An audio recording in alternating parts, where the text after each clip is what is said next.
香港樓市而家有個極度詭異，90%港人都睇唔穿嘅怪現象。新盤收票動輒幾十倍甚至過百倍超額認購，售樓處日日人山人海，傳媒日日大肆報道熱銷，個個以為樓市又爆升，搶樓潮重臨。但真相極度打臉，票數愈誇張，開盤成交愈慘淡，人山人海嘅熱度全部係假火。今日我哋透過古洞北 Pello Springs 呢個最經典嘅票熱成交冷翻車案例，徹底拆解而家香港新盤嘅數據騙局、開發商營銷套路、板塊真實利弊。話你知點解超額認購再誇張都唔等於樓市旺，仲會係買家入坑最大陷阱。呢條片乾貨極多，直擊樓市真相，建議耐心睇晒。最後會同大家拆解後市走位同置業避坑關鍵。好多關注新界北新盤嘅投資者同剛需買家，之前都極度睇好 Pello Springs 呢個項目，作為古洞北片區重點推出嘅全新住宅盤，背靠北部都會區嘅重磅規劃紅利項目。自從開掛示範單位啟動收票登記之後，市場熱度一路飆升，刷新咗近期新界新盤嘅收票紀錄。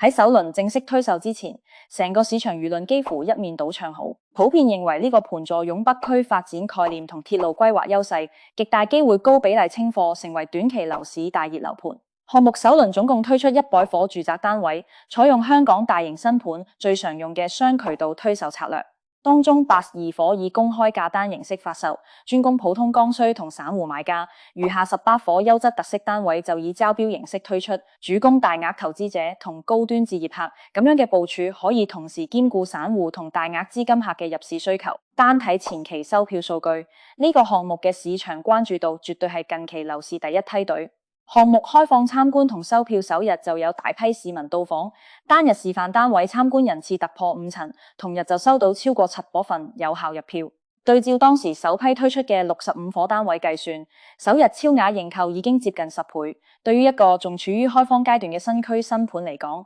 呢個開局數據遠超市場預期，樓市熱度發酵得非常快，僅僅2日時間，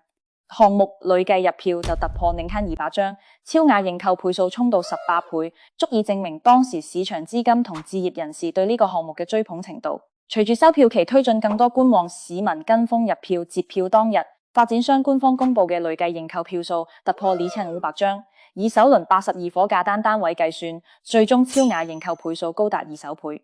熟悉香港樓市數據嘅2年能士都知，29倍超額認購。喺近2-3年嘅一手新盤市場入面，絕對屬於頂尖水平。對比同期香港各區熱門剛需盤，大部分樓盤嘅超額認購都係甚至20倍區間，能夠突破25倍嘅寥寥無幾。單輪數據 Pello Springs 絕對係當時樓市頂流，唔單止贏晒新界同類新盤，就連九龍港島核心區嘅熱門樓盤熱度數據都唔夠佢睇。按照以往樓市慣性，超高超額認購就代表貨源供不應求，買家搶貨入市開盤，必然火速清貨，甚至加價熱銷。但今次嘅市場走勢直接打破咗大家幾十年嘅固有樓市認知，俾所有跟風看好嘅投資者淋一盆冷水。無人預料得到，前期熱度爆燈嘅 Pello Springs 正式開盤，成交竟然出現天翻地覆嘅反轉。根據發展商官方公布嘅首輪銷售數據，全日只係成功售出56伙單位，總套現金額接近17億港元，對照首輪100伙嘅推售量，整體去化率僅僅得56%。客觀講，5成幾嘅開盤成交率喺而家樓市深度調整期，唔算係徹底慘敗，唔會出現零成交全盤滯銷嘅尷尬情況。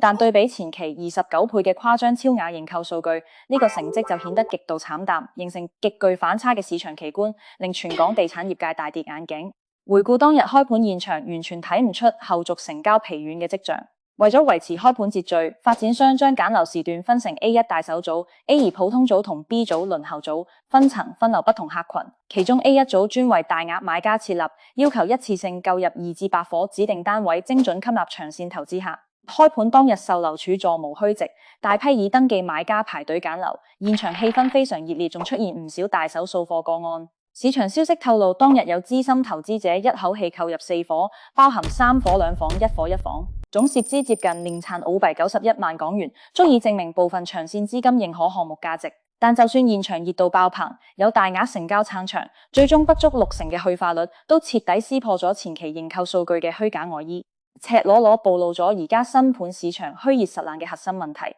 必須強調，呢種收票爆火、成交冷淡嘅亂象，絕對唔係 Pello Springs 獨有，而家已經成為全港新盤嘅普遍通病。好多熱門樓盤都深陷數據虛火。同期華潤置地長沙灣嘅無景 I 虛火情況更加誇張，項目啟動收票之後，票數一路暴漲，短短幾日就累積2.6萬張認購，對住180伙價單位，超額認購突破日幣43倍。而市場私下消息更誇張，最終總入票接近10萬張，超額認購倍數高達221倍。呢個天文數字喺香港新盤收票史上都極為罕見。而家成個市場都喺度觀望，賣景 fee 呢組離譜數據最終可以轉化成幾多真實成交，可唔可以擺脫虛火困境，仲係未知之數。但 Palo Springs 嘅銷售結果已經提前為全港樓市敲響警鐘，新盤超額認購數據嘅水分遠比普通人想象中更大更深。單純靠認購倍數判斷樓盤熱度、預測樓市升跌嘅舊邏輯，喺而家嘅樓市新周期已經徹底失效。再信數據炒股炒樓，好容易高位接盤。想要徹底睇穿呢個反常現象，就要拆解香港新房認購機制嘅先天漏洞。呢個就係數據虛火泛濫嘅根本原因。好多普通買家以為主動登記入票嘅全部係真心想買房、有真實置業需求嘅人，但實際樓市運作完全唔係咁樣。香港一手新盤嘅入票門檻極低，只需要繳交少量誠意金就可以登記，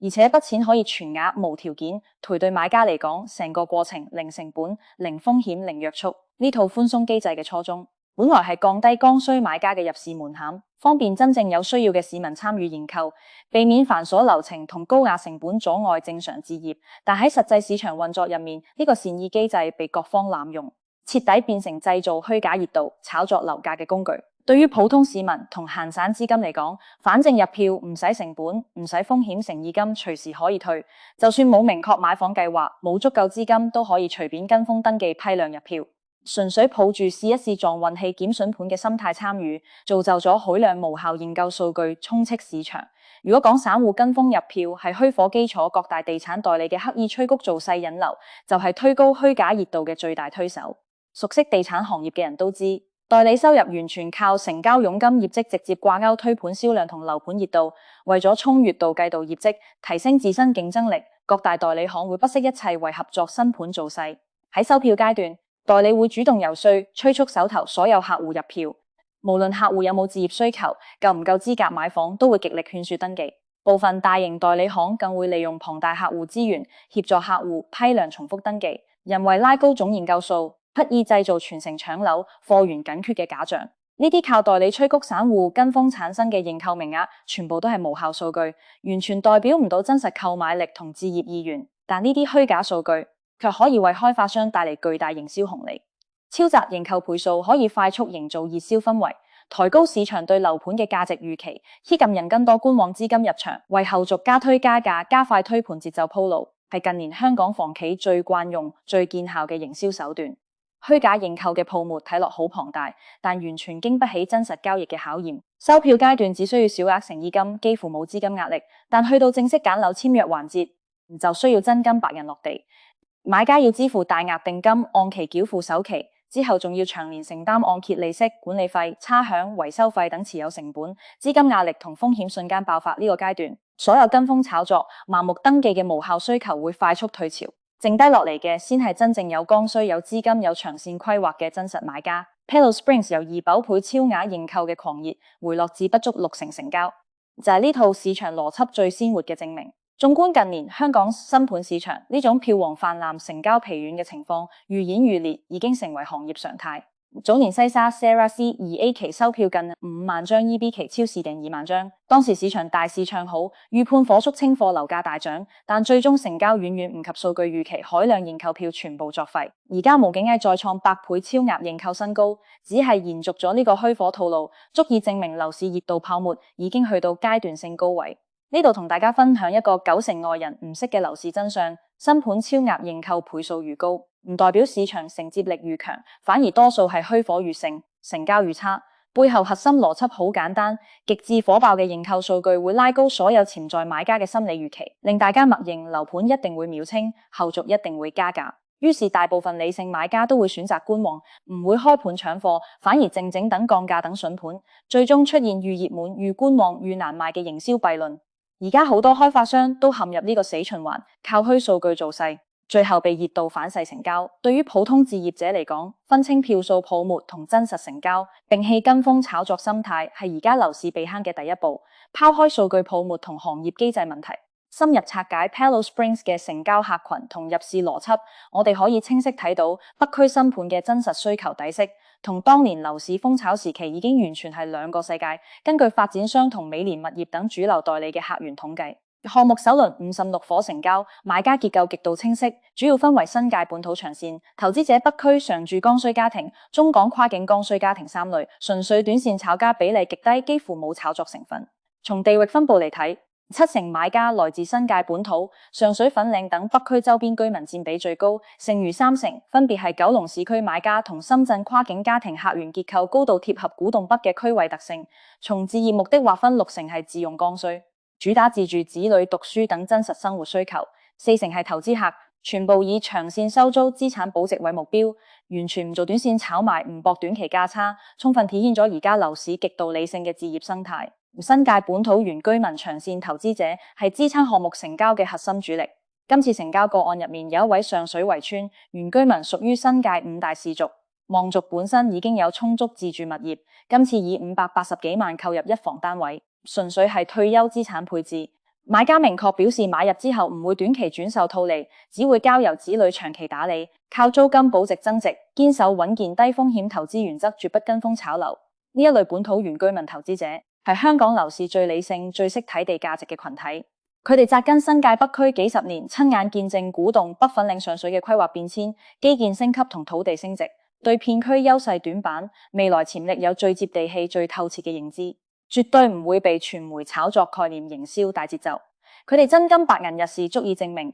古洞北作為北都核心區，確實有紮實嘅長線保值價值，唔係純粹吹水嘅概念盤。同時，呢類買家風險偏好極低，絕不盲目追高，唔跟風搶貨，入市節奏極度冷靜，亦都代表咗而家主流投資客嘅心態。除咗本土投資者，跨境剛需家庭係另一大核心客群，亦都係古洞北片區最堅實嘅居住需求支撐。隨住中港通關常態化，兩地人才同家庭交流日益頻繁，大量跨境讀書、跨境返工嘅家庭開始優選古洞北呢個中港樞紐片區置業，解決長年跨境奔波嘅痛點。今次成交入面，深圳前海嘅徐女士極具代表性，佢係首次喺香港置業，以澳幣17萬購入一房單位，目的就係為咗女兒香港讀書。以往小朋友日日往返深港通勤耗時身心疲累，為咗改善居住同讀書環境，先決定喺兩地核心節點古洞北置業定居。呢類跨境買家置業邏輯非常純粹，完全摒棄投機心態，買房只為自住剛需，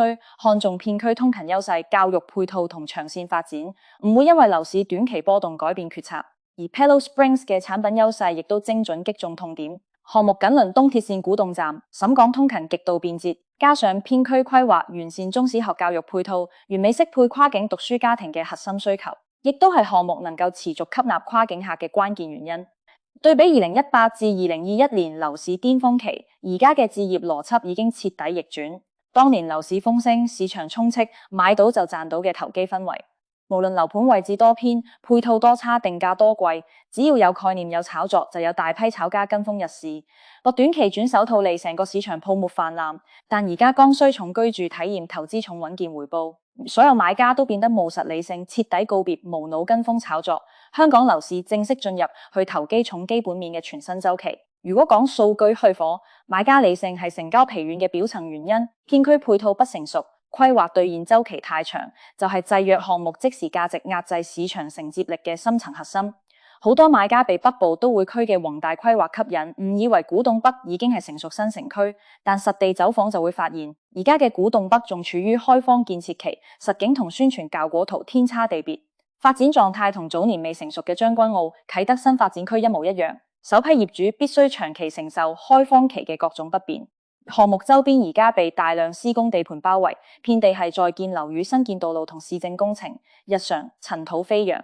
噪音不斷，居住體驗極差，完全唔適合追求舒適靜謐環境嘅自住家庭。更關鍵嘅係，片區目前零成熟民生配套，大型商場、連鎖超市、街市、社區診所、公立中小學全部仲喺規劃或者建設階段，日常購物、就醫、入學、休閒全部冇辦法就地解決，即時居住價值幾乎歸零。雖然項目自身規劃咗近10萬里基座商場，未來可以補充商業短板。但按照本港地產開發規律，社區商場落成，商戶入住業態成熟，需要好幾年時間。而家商場啟用時間、入住商戶級別、能否入伙同步運營，全部係未知數。整體嚟講，古洞北目前只係得遠期規劃概念，冇任何即時居住價值。呢個就係大量觀望買家遲遲唔敢入市嘅核心症結。港鐵東鐵線古洞站係成個片區最重要嘅交通命脈，亦都係支撐片區樓價嘅核心利好。經過多年施工，古洞站已經完成結構封頂、永久通電、扶手電梯安裝，同步開展列車信號動態測試，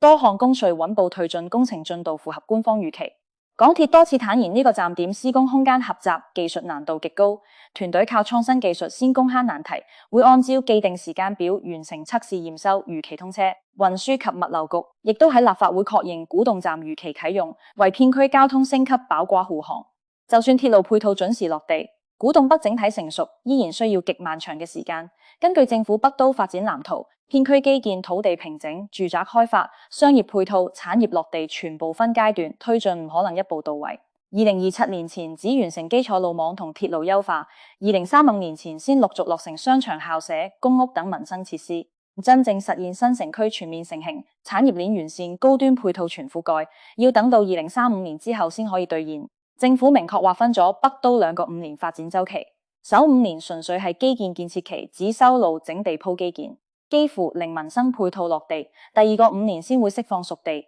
落成大量住宅，完善社區設施。對於樓市置業同投資嚟講，呢個週期太過漫長，遠超普通買家3至5年嘅常規持倉換樓週期。絕大部分人都唔願意，亦都唔能夠承受10年以上嘅資金沉澱同等待風險。再加而家全球高息環境持續，本港按揭利息長期高企，業主每年要持續支付利息、差餉管理費、維修費等固定成本，持有物業嘅隱性開支非常龐大。片區配套未成熟，居住體驗差，物業空置率高，租金回報低迷。就算10年後有升值空間，大部分人都頂唔住長年累月嘅持倉消耗呢，就係而家最大嘅樓市矛盾。人人都認北都長線有價，但冇人願意高位接盤，長期死守規劃週期同市場持倉週期嚴重錯配。除咗片區短板，發展商偏高嘅定價策略係成交預冷嘅硬性原因，而高價背後完全係早年高地價嘅剛性成本約束，令發展商完全冇降價空間追溯地塊源頭。呢幅地皮係會德豐喺樓市高位週期投得，當時新界東北概念大熱，樓市登頂片區住宅地皮競爭極度激烈。會德豐當年以41.85億港元奪得古洞北香子路地皮，折合最高樓面呢價8,499港元，不僅超出當時市場8,000港元嘅估值上限，溢價6.2，更刷新咗古洞北區地價紀錄。最誇張嘅係，短短3個月之前，同區相鄰地塊呢價只係輯近114港元，3個月地價急升如18，急劇飆升嘅土地成本，為後續項目高定價、高成本困境埋下伏筆。高地價只係基礎成本，疊加後續數年建材漲價、人工成本上升、融資利息、營銷運營等各項開支，項目綜合開發成本進一步拉高。根據本港地產行業專業測算 ，Palos Springs 整體綜合成本維持喺5呎至6呎港元每呎。換句話講，售價低於呢個價位，發展商賣一伙虧一伙，完全冇利潤可言，根本唔具備降價促銷嘅條件。項目首批折實均價任妻產671港元每年，後續加推均價輕微上調至任妻產926港元每年。對照成本嚟講，只係賺好微薄嘅利潤，僅勉強覆蓋開發開支。項目售價區間5.7萬至866.9萬港元，呢價夢係九龍3至174港元，喺同區屬於中等偏上水平。好多人吐槽項目定價太貴，但忽略咗發展商嘅成本壓力。但樓市永遠係買方市場，買家只睇性價比、即時價值同短期升值潛力，絕對唔會因為區發展商成本高就心甘情願高位接盤。對比元朗錦上路柏龍集，最新一批單位折實均價一花板298港元每呎，雖然比 Palos Springs 略貴，但柏龍3片區配套成熟，生活氛圍濃厚，實際性價比反而更高。縱觀近年樓市，發展商定價策略已經由保守轉為進取。仲量聯行數據顯示，近4年本港新盤開價由低位反彈15%，部分熱門單位漲幅高達30%。但進取定價必須要有市場承接力支撐，脫離實境，單純靠概念炒作嘅高價，最終一定會被市場用真實成交否決。Palos Springs 嘅銷售表現就係最好嘅實證。同期競品強勢分流，進一步加劇咗 Palos Springs 嘅銷售壓力。樓市競爭從來都係優勝劣汰，當市場出現定價相近、配套差距懸殊嘅競品，買家必然擇優入手，客源分流、成交下滑就係必然結果。華潤置地長沙灣網景街就喺同期直接同 Pello Springs 正面硬碰，搶走海量潛在買家。吳景街坐落九龍長沙灣核心成熟市區，片區發展數十年，商場、街市、學校、醫院、交通路網一應俱全，配套100%現成，買入即享成熟生活，完全唔需要等待規劃兌現。項目收票之後熱度爆燈，短時間創下8倍超額認購，客源極度多元，涵蓋市區換樓客、家庭分支客、大額投資者、內地專才同跨境家庭客源結構遠比古洞北新盤穩定。定價方面，兩個項目高度重疊，直接形成精準競爭。慕景街首批折實均價溫367港元每年，售價529.8萬至冧323.6萬港元，入門一房單位529.8萬港元，呢價溫728港元。而 Pello Springs 首批均價一千頭671港元每呎，兩者總價呢價入門門檻幾乎一致，買家預算完全可以覆蓋兩個樓盤，選擇高度重合，但兩者嘅居住價值天差地別。咪景嗌坐落成熟市區，日常生活、通勤、讀書、就醫全部即時兌現，零等待、零開荒痛苦。而 Pello Springs 所在嘅古洞北而家只係得遠期規劃，現場遍地工地，配套荒蕪，真正成熟要等10幾年。對於絕大部分剛需買家，買房首要係解決即時居住問題。現成嘅生活便利，永遠比虛無縹緲嘅遠期概念實在。預算相近嘅情況下，90%理性買家都會揀市區現成盤，放棄新區概念盤，正係呢個核心差距，導致大量原本睇好古洞北嘅買家轉頭用景逸，直接造成 Pello Springs 客源流失、成交疲軟。如果講競品分流、配套短板、定價偏高係短期問題，恒基北都會嘅低價追擊就係長期懸喺 Pello Springs 頭頂嘅達摩克里斯之劍，隨時會重塑古洞北片區樓價體系。北都會同樣坐落古洞北核心地段，步行去古洞站僅2分鐘，屬於優質鐵路盤區位，規劃附城同 Pello Springs 高度對標，競爭關係直接拉滿。北都會已經獲批預售同入伙紙，屬於短樓花近現樓項目，交付速度快，持倉週期短，極大降低買家資金沉澱壓力，對用家同收租投資者吸引力極強。而佢最大嘅殺手鐧就係碾壓式嘅成本優勢，係會得風項目完全無法匹敵嘅。恒基喺2018年通過原址換地補地價，以時而35億港元拿下地塊，折合樓面地價僅3,643港元，只係會得風高地價成本嘅40%左右。疊加建築、利息、營銷等所有成本，北都會綜合開發成本只係8,000至9,000港元每年，與會德豐民審陳至民6產港元嘅成本相差足足1倍。極致低廉嘅成本令恒基擁有極大定價自主權，就算北都會以民4產至民5產港元每年開售，依然有豐厚利潤。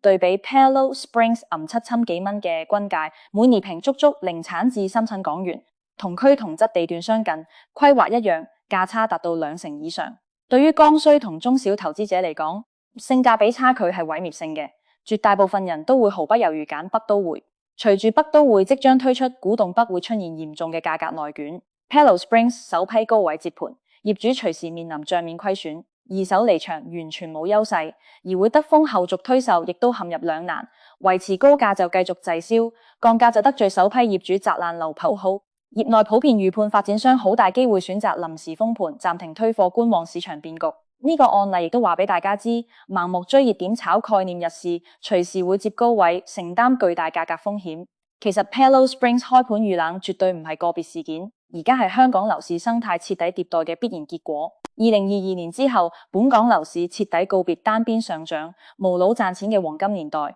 有概念就有熱度，有炒作就有成交嘅舊模式徹底失效。樓市正式進入分化嚴重、極度理性、重基本面嘅新周期。舊周期嘅樓市係典型賣方市場，發展商話事，買家被動。無論樓盤幾偏幾殘幾貴，只要包裝一個宏大概念，靠代理做勢炒作，就有大把人跟風接盤。當時市場人博升值，賭未來，忽略當下缺陷。投機氛圍濃厚，樓市泡沫持續膨脹，但經過數年樓市調整、交息持續、經濟轉型、置業心態迭代，樓市邏輯徹底反轉。而家係100%買方市場，買家掌握絕對選擇權，唔再盲目搶貨、被動接受高價。剛需只睇實景配套、即時居住體驗，投資者只睇穩健回報、可控風險。任何脫離真實價值、淨係識炒概念嘅樓盤，都會被市場無情淘汰。更諷刺嘅係，超級認購熱度而家已經由營銷紅利變成營銷負累。Pillow Springs9倍超額認購，非但冇助銷售，反而拉高全市場預期，令所有潛在買家坐等降價觀望不出手，最終直接拉低開盤成交，形成預熱預賣唔動嘅樓市新悖論。長遠睇，北部都會區依然係香港未來20年最重要嘅戰略發展板塊，長線價值毋庸置疑。未來會創造16.5萬個就業崗位，帶動海量居住同租賃需求，但長線價值絕對唔等於短期必升規劃兌現。產業落地配套成熟都需要漫長時間，短期之內，古洞北將湧入1500伙以上新盤供應。Pillow Springs 北都會新地古洞25區項目相繼推出，同質化嚴重供應過剩，時層競爭進入白熱化。喺供應暴增、買家理性競爭加劇嘅大環境下，香港新盤市場必將回歸性價比為王、實景為王、需求為王嘅核心邏輯。概念炒作嘅時代徹底終結。對於普通置業者同投資者嚟講，而家係樓市買方紅利期，唔使跟風搶籌，唔使高位接盤，可以慢慢觀望，細細對比，擇優入市，低風險佈局。樓市想避坑就一定要記住，先睇實景再睇規劃，先睇配套再睇概念，先計成本再判價值。總括而言， Pillow Springs 票熱成交冷嘅翻車案例，為成個香港樓市上咗寶貴一課。樓市新概念、新規劃再好，都抵唔過真實居住價值同紮實性價比。所有熱度泡沫，最終都會被市場刺破。如果你睇完呢條深度拆解，對北都置業新盤揀樓、樓市後市有唔同見解，歡迎喺評論區留言傾偈交流心得。覺得呢條片乾貨夠晒實用，幫你避開樓市大坑嘅，記得火速點讚訂閱我哋頻道，開啟小鈴鐺。我會持續更新香港樓市深度分析、新盤真假測評、板塊利弊、拆解置業避坑同後市預判，帶你睇穿樓市套路，認清真實行情，輕鬆理性揀樓，穩健投資。我哋下期再見。